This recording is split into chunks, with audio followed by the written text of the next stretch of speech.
Amém. Glória a Deus. A paz do Senhor Jesus para todos aí que estão nos acompanhando nesse momento. Hoje a gente está fazendo algo um pouquinho diferente aqui, em virtude de uma situação, de uma ocorrência que pegou a gente meio que de surpresa. Hoje é sábado, 28 de novembro. Tradicionalmente seria o nosso culto ao vivo de oração, mas nós estamos com um problema técnico aqui, sem sinal de internet, então nós vamos aproveitar esse momento para gravar essa mensagem que iria ao ar ao vivo hoje, 28 de novembro, para vocês assistirem. Então, eu quero orar com você para nós abrirmos esse culto e compartilhar com você que está aí em casa ou está em trânsito, né? Você vai poder acompanhar a ministração dessa mensagem, dessa palavra. Ok? Que Deus abençoe a vida de todos vocês que estão aí nos acompanhando, como de costume. Você que, de repente, não é necessariamente membro da Igreja Cristã Ibero-Americana, mas se acostumou a nos acompanhar aí, né, nesse período de pandemia, seja muito bem-vindo sempre. Deus abençoe também a sua vida, a sua família. E eu gostaria de orar com todos vocês para que eu compartilhe com você essa palavra, então, que está no livro, no Evangelho, melhor dizendo, no Evangelho de João, capítulo 1, versículos de 1 a 18. Ok? Vamos orar? Senhor, nosso Deus e nosso Pai, eu quero te agradecer e te louvar, Senhor, em nome de Jesus, pela oportunidade que o Senhor nos dá de nos reunirmos diante do Senhor para a ministração do Evangelho, da Tua Palavra, que é o nosso pão espiritual. A Tua Palavra, como diz o salmista, que é lâmpada para os nossos pés e luz para o nosso caminho. Obrigado, Senhor, pelo privilégio de podermos servir o Senhor, de podermos andar nos Teus caminhos e que a boa mão do Senhor esteja sobre todos aqueles que estão acompanhando essa transmissão, aqueles que ainda vão acompanhar no futuro, que a Tua Palavra, Senhor, que o poder de salvação que tem o Evangelho, como nos diz o apóstolo Paulo, a Tua Palavra é o poder do Senhor para a salvação de todo aquele que crê, que ela alcance os corações nesta hora, nesse momento, e como está escrito também na Tua Palavra, que ela não volte vazia, sem antes produzir o fruto para o qual ela foi enviada. Pai, em nome de Jesus, eu te agradeço por todos os irmãos que ao longo do tempo se acostumaram a participar dessa transmissão online, esse culto de oração, enviando os seus pedidos, ou muitas vezes para ouvir a palavra, para orarmos juntos, que todos sejam alcançados com a Tua graça, com a Tua misericórdia, com a Tua bondade, com a proteção do Senhor sobre as suas vidas, sobre os seus lares, sobre as suas famílias, Pai, em nome de Jesus, que sejam contemplados todos aqueles nomes, todos os motivos, todos os propósitos de oração que chegaram até a igreja, Senhor, por todos os canais disponíveis. É o que nós te pedimos aqui nessa noite. E te agradecemos, Pai. Fala conosco por intermédio da Tua Palavra, em nome de Jesus. Amém e amém. Glória a Deus. Então, meus queridos irmãos, amigos, pessoas que nos acompanham, né, aí, dos mais variados lugares, pelos canais de transmissão da igreja, eu quero compartilhar com vocês aí, João capítulo 1, versículos de 1 a 18, então, João capítulo 1, versículos de 1 a 18, o texto base para a mensagem, para a palavra que eu quero compartilhar com todos vocês nesta noite. Diz assim, então, a palavra do Senhor: no princípio era o Verbo, e o Verbo estava com Deus, e o Verbo era Deus. Ele estava no princípio com Deus, todas as coisas foram feitas por intermédio dele, e sem ele, nada do que foi feito se fez. A vida estava nele, e a vida era a luz dos homens. A luz resplandece nas trevas, e as trevas não prevaleceram contra ela. Houve um homem enviado por Deus, cujo nome era João. Esse veio como testemunha para que testificasse a respeito da luz, a fim de todos virem a crer por intermédio dele. Ele não era a luz, mas veio para que testificasse da luz, a saber, a verdadeira luz que, vinda ao mundo, ilumina a todo homem. O Verbo estava no mundo, o mundo foi feito por intermédio dele, mas o mundo não o conheceu. Veio para o que era seu, e os seus não o receberam. Mas a todos quantos o receberam, deu-lhes o poder de serem feitos filhos de Deus, a saber, aos que creem no seu nome, os quais não nasceram do sangue, nem da vontade da carne, nem da vontade do homem, mas de Deus. E o Verbo se fez carne e habitou entre nós, cheio de graça e de verdade. E vimos a sua glória, glória como do unigênito do Pai. João testemunha a respeito dele e exclama: este é o de quem eu disse, o que vem depois de mim tem, contudo, a primazia, porquanto já existia antes de mim. Porque todos nós temos recebido da sua plenitude graça sobre graça, porque a lei foi dada por intermédio de Moisés. A graça e a verdade vieram por meio de Jesus Cristo. Ninguém jamais viu a Deus, o Deus unigênito que está no seio do Pai é quem o revelou. Amém, até aqui. O Evangelho de João, no capítulo 1, vai falar a respeito de Jesus, da encarnação do Verbo que se fez carne. Vai falar a respeito da pré-existência de Jesus como Deus, e de que a partir de um período, esse Deus que era o Verbo se encarnou e habitou entre nós, como diz o apóstolo João aqui. Eu quero começar o destaque para o versículo de número 12, que diz, o 11 e o 12, né? Acho que para ficar completo, o 11 e o 12. Veio para o que era seu e os seus não o receberam. Mas a todos quantos o receberam, deu-lhes o poder de serem feitos filhos de Deus, a saber, aos que creem no seu nome. O evangelista João, aqui escrevendo o primeiro capítulo aqui do Evangelho, né, o comecinho então do Evangelho que ele escreveu, ele já vai dar o destaque para essa questão de que os judeus não receberam Jesus. Os judeus não receberam Jesus.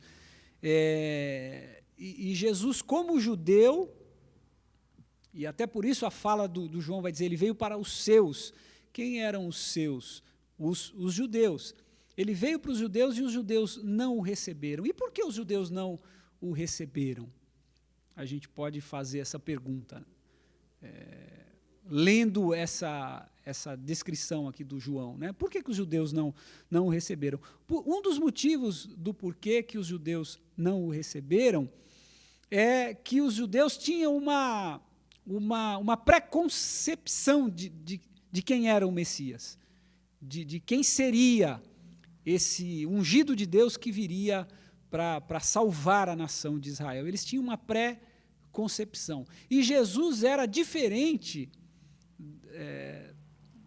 pelo menos na aparência, né, na forma de viver e de se comportar até, e na sua aparência, por que não dizer, ele era diferente dessa pré-concepção que os judeus tinham a respeito do Messias. E eu quero chamar a atenção dessa questão, porque depois que a gente contextualizar aqui qual era então essa pré-concepção que os judeus tinham, eu quero trazer para o nosso tempo e lembrar que no nosso tempo também, isso é uma coisa do ser humano, né? Sempre que se fala de Deus, acredito que todos os povos, todas as pessoas, todos os seres humanos têm uma pré-concepção de Deus, de quem Ele é, de como Ele faz as coisas.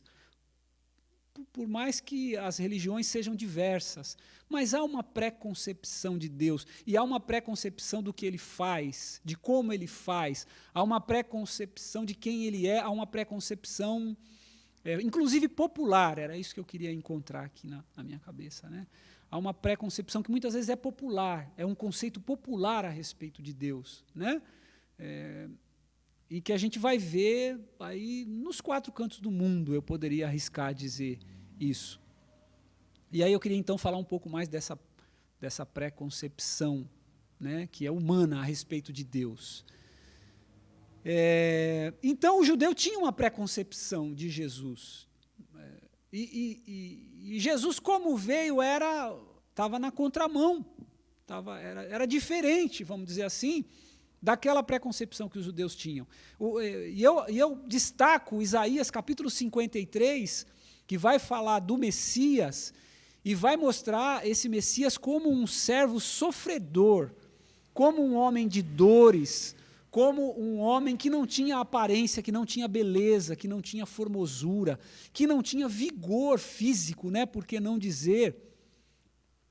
O Isaías chega a dizer que ele surgiu como raiz de uma terra seca, no capítulo 53 de Isaías, que não tinha parecer e nem formosura, nenhuma beleza víamos nele para que o desejássemos. Ele era um homem como alguém que era rejeitado pelos outros, né?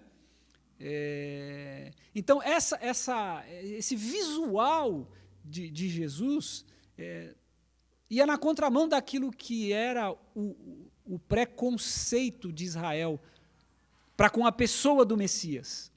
Para com a pessoa do Messias. E então, eles, olhando para Jesus, não conseguiam enxergar esse enviado de Deus, que eles sabiam que viria, porque a Bíblia do judeu, né, naquela época, a Bíblia hebraica, a Torá, a lei, os salmos e os profetas, eles davam conta, e os estudiosos judeus, eles eram minuciosos para buscar o Messias ali na lei, nos salmos e nos profetas, para buscar ali o Messias, mas a compreensão que eles faziam e eles preconceituavam o Messias diferente daquilo que Jesus veio de fato. E aí eu já quero abrir um parênteses aqui para chamar uma atenção, né? Quantas vezes, trazendo aí para o nosso tempo, quantas vezes não há popularmente um preconceito a respeito de Deus? De quem Deus é e de como Ele age, de como Ele faz as coisas, e enfim.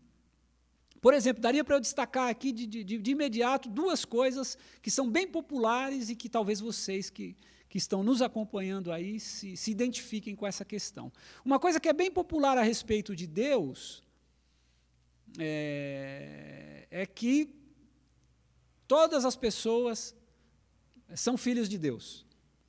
Há um preconceito popular de que todos são filhos de Deus, né? Até aquela frase que a gente costuma ouvir das pessoas falarem, eu também sou filho de Deus, né? E aí a pergunta que a gente faz é, será que todos são filhos de Deus? Com base nesse texto que a gente leu, inclusive, será que todos são filhos de Deus, como acreditam popularmente, né? Então, há um preconceito popular de que Deus é pai de todas as pessoas e todos são filhos de Deus. Um outro preconceito que é muito popular também, né? E esse vai aparecer, o primeiro eu acredito que vai aparecer também nas religiões, né? Não só popular, mas nas religiões também, todas as religiões vai aparecer esse conceito de que as pessoas ali são filhas de Deus também, né? E um outro preconceito que é popular e vai aparecer em algumas religiões também, é de que quando a pessoa morre, ela vai habitar com Deus, ela vai ficar com Deus. É comum também a gente ouvir as pessoas dizerem, quando estão diante do falecimento de alguém, dizer, que Deus o tenha, por exemplo, né? Ele deve estar nesse momento com Deus, ele está com Deus. Assim como fulano faleceu e está com Deus, essa pessoa deve ter encontrado com ele e deve também estar com Deus. E aí eu pergunto, será que é isso? Será que a Bíblia diz isso mesmo, né? Será que é isso que a Bíblia diz? Será que essas coisas que popularmente se conceitua, e eu digo é um pré-conceito porque não é um conceito bíblico, né? Será que é assim? Então, o João, no seu evangelho, no capítulo 1, ele vai falar de algumas coisas que vão na direção de responder a essas perguntas que eu apontei como conceito popular, diferencia daquilo que a Bíblia diz. Tá certo? E a palavra de Deus, ela tem, de fato, esse papel. Ela tem, de fato, esse papel, que quando ela é ministrada, quando ela é apresentada no sentido de contrapor muitos conceitos populares a respeito de Deus, mas que não são verdade a respeito de Deus. São conceitos pré-estabelecidos, sem embasamento naquilo que onde nós devemos embasar os conceitos sobre Deus, que é a sua palavra. Então, voltando para o texto bíblico, o que aconteceu com os judeus? Por que o João diz, olha, ele veio para os seus e os seus não o receberam? Porque eles tinham um conceito a respeito do Messias, o que eu chamei aqui de preconceito. Jesus vem, é diferente daquilo que eles esperavam, e a mensagem bíblica, a mensagem verdadeira, a mensagem de Deus de fato, a respeito do Messias, não é aceita por eles. Eles não se permitem se quebrantar o coração no sentido de dizer, olha, tudo aquilo que nós imaginávamos a respeito de Deus está errado, porque a verdade é o que a Bíblia diz, é o que a palavra de Deus diz, né? E eu me lembro que Jesus veio interpretando o Velho Testamento para esses judeus. Posteriormente, já na época da igreja, os apóstolos, por exemplo, inclusive com os evangelhos, dos quais o João aqui faz parte, vieram também interpretando muitos escritos do Velho Testamento para as pessoas para quem eles pregavam. Então, o que é a verdade sobre Deus? A verdade é a palavra. O próprio evangelho de João vai dizer, vocês vão conhecer a palavra, a verdade, e a verdade vai libertar vocês. Mas os judeus, diante da verdade exposta por Jesus, fecharam o coração, porque essa verdade simplesmente ia na contramão daquilo que eles preconceituavam e não quiseram aceitar, não quiseram receber a verdade de Deus. Preferiram ficar com as suas verdades. E aí não receberam Jesus. Ele veio para os seus e os seus não o receberam. Eu quero trazer isso para o nosso tempo e dizer que muitas vezes, passados aí 2000 anos, guardadas as devidas proporções da cultura, muitas vezes isso acontece nos nossos dias, irmãos. Amigos, queridos que estão acompanhando aí essa transmissão. Muitas vezes nós temos pensamentos a respeito de Deus, preconceituamos algumas coisas a respeito de Deus, de como Ele vive, de como Ele se comporta, de como Ele é, e quando nós recebemos a palavra que de fato vai dizer, e não só vai dizer quem é Deus a palavra, eu estou me lembrando aqui agora, a palavra vai dizer quem é o homem também, nessa relação de Deus com o homem. E o desejo de Deus, eu creio, que era que o homem, em contato com essa palavra, que é a verdade, que ele se deixasse convencer pelo poder da palavra.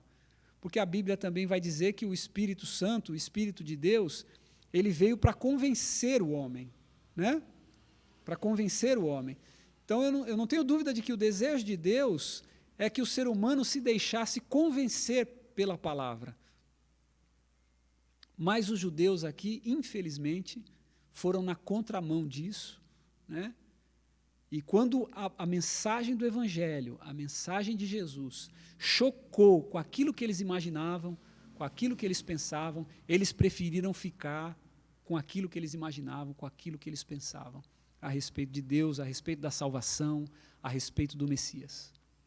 E aí, então, é nesse momento que o João vai dizer, ele veio para os seus, né, esse que era o verbo, e se fez carne, ele vai construir, o João, todo esse pensamento de quem é Jesus, né? Então, esse Jesus, ele estava no início com Deus Pai, mas ele veio para habitar aqui por um período a terra com os homens, e ele veio para os judeus, e os judeus não o receberam, não aceitaram essa mensagem da verdade. Percebam que no versículo 17, o João também diz, a lei foi dada por intermédio de Moisés, mas a graça e a verdade vieram por Jesus Cristo. Então, o Evangelho, a palavra de Deus, é a verdade a respeito de Deus, a respeito do homem, a respeito do ideal de Deus para a vida do homem, a respeito da forma de se viver. O Evangelho, a palavra de Deus, é a verdade sobre a ética humana e todas essas coisas. E a vontade de Deus e o trabalho do Espírito Santo é para convencer o ouvinte a respeito dessa verdade. Para que ele abra mão de tudo aquilo que ele construiu sem a base bíblica. Deixe para trás tudo aquilo que ele construiu sem a base bíblica. Eu me lembro, agora abrindo um parênteses aqui do meu período, né, de conversão, eu me lembro, e isso aconteceu há 18 anos atrás, eu me lembro como eu fui confrontado pela Bíblia. Eu me lembro como muitas coisas que eu imaginava e pensava e havia construído, não é, até por uma compreensão muito popular a respeito de Deus, foram confrontadas naquele momento. E é um choque, eu recebi aquele choque da verdade, da palavra. E por bondade, por graça, por misericórdia de Deus, Deus me deu essa graça de poder me curvar, né, diante dessa verdade. E abandonar aquela forma de pensar antiga a respeito de Deus e a respeito das coisas de Deus, a respeito do homem. Então, para a gente caminhar do meio para o final, irmãos, aqui, é a Bíblia que tem a verdade sobre todas as coisas. Vocês lembram que eu destaquei 2 eventos muito populares, né? Uma compreensão muito popular a respeito de 2 questões aqui que eu queria abordar a verdade bíblica sobre elas para a gente encerrar. Todos são filhos de Deus. Então, o próprio versículo 12 vai dizer que nem todos são filhos de Deus. Então, se a crença popular, se a compreensão de algumas religiões dizem que todos são filhos de Deus, a Bíblia, que é a verdade, vai dizer nem todos são. Filhos de Deus são aqueles que receberam Jesus como Senhor, como Salvador das suas vidas. Aqueles que o receberam, que receberam a sua obra na cruz do Calvário como suficiente para pagar o preço pelos seus pecados, a Bíblia vai dizer, os que o receberam, ele deu a esses poder de serem feitos filhos de Deus. Esses que estavam distantes por conta do pecado de Adão, no momento em que toda a raça humana se destituiu da glória de Deus, se afastou da presença de Deus, e por causa desse ato deixaram de ser filhos. A Bíblia vai dizer, a mesma Bíblia vai dizer, é em Jesus que essa humanidade se torna novamente filhos de Deus. Então, filhos de Deus são aqueles que estão em Cristo, que estão em Jesus, e eu quero inclusive te convidar, você que está assistindo essa mensagem, e que não fez ainda essa escolha, que ainda não se entregou, né? Que ainda não entregou a sua vida para o Senhor Jesus, para que você seja de fato, né, naquilo que é o conceito bíblico sobre os filhos de Deus, para que você seja de fato filho de Deus. Entregue a sua vida para o Senhor Jesus. Se curve diante da verdade bíblica. Permita que o Espírito de Deus ministre o teu coração e te convença a respeito das verdades bíblicas, daquilo que é a verdade de Deus para o homem, para o ser humano, em nome de Jesus. Segundo ponto para a gente encerrar, o conceito popular também diz que, muitas das vezes, que todas as pessoas que morrem vão para Deus, né? É muito comum você ouvir dizer, o fulano partiu e ele deve estar nesse momento com Deus, está com Deus. E o outro que conhecia também partiu, eles devem estar juntos com Deus. E as pessoas de algumas outras religiões dizem, não, partiu e eles estão com Deus agora. E aí eu me pergunto, o que a Bíblia diz a respeito disso? Né? Será que é assim? A gente vive um período na Terra e todo mundo que parte para estar com Deus? E mais uma vez a Bíblia vai dizer que não é bem assim. A Bíblia deixa bem claro que depois que o homem vive o seu período sobre a Terra, e ele morre, há dois destinos distintos para o homem. Um é a condenação eterna, aquilo que a Bíblia chama por algumas vezes de inferno, é a condenação eterna, é uma vida em eternidade sem Deus, na ausência de Deus, então no inferno. E na outra extremidade, a vida eterna com Deus. Então existem dois caminhos, diferente do pensamento muitas vezes popular, que todos os que partem, da forma como partir, estão com Deus. A Bíblia vai dizer, não, nem todos estão com Deus. Nem todos estão com Deus. Embora popularmente se ache que sim. A Bíblia vai dizer que existem dois caminhos depois da morte, o caminho da condenação eterna e o caminho da vida eterna. E a Bíblia apresenta, né, o caminho da vida eterna e o caminho da vida eterna que vai desviar o homem da condenação eterna.